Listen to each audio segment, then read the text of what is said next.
ওরে নবীর আশিক উম্মতের দল, আমার আল্লাহ তাআলা সূরাতুল আলে ইমরানের 185 নম্বর আয়াতের মধ্যে আমার আল্লাহ তাআলা বলে, কুল্লু নাফসিন যায়িকাতুল মাউত, প্রত্যেকটা প্রাণীকে একদিন না একদিন মৃত্যুর স্বাদ গ্রহণ করতেই হবে।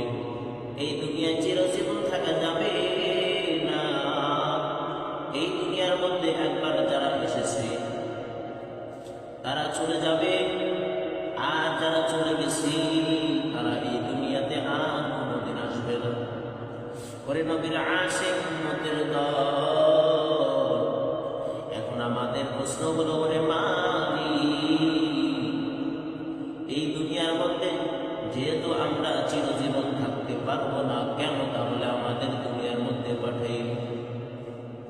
আল্লাহ তাআলা কুরআনুল কারীমের 29 নম্বর পারার 1 নম্বর পৃষ্ঠায় আমার আল্লাহ তাআলা সূরাতুল মুলকের মধ্যে জবাব দেন, আল্লাযী খালাকাল মাউতা ওয়াল হায়াতা লিয়াবলুয়াকুম আইয়ুকুম আহসানু আমালা।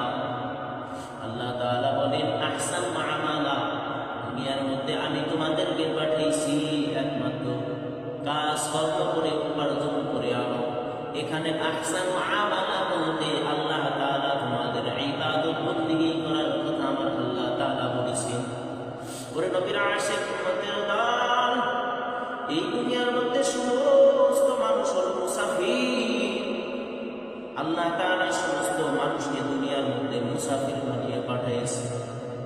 ওরে নবীর আশিক উম্মতের দল, এই দুনিয়ায় চিরজীবন আমিও থাকবো না, আপনিও থাকবেন না। কি আমল করলেন এই 40-50 বছর হায়াত পাইয়া আল্লাহ তাআলার দিকে কতটুকু আগায় আছেন, আর মালিককে ভুলিয়া কতটুকু পিছিয়ে আছেন? ওরে নবীর আশিক উম্মতের দল,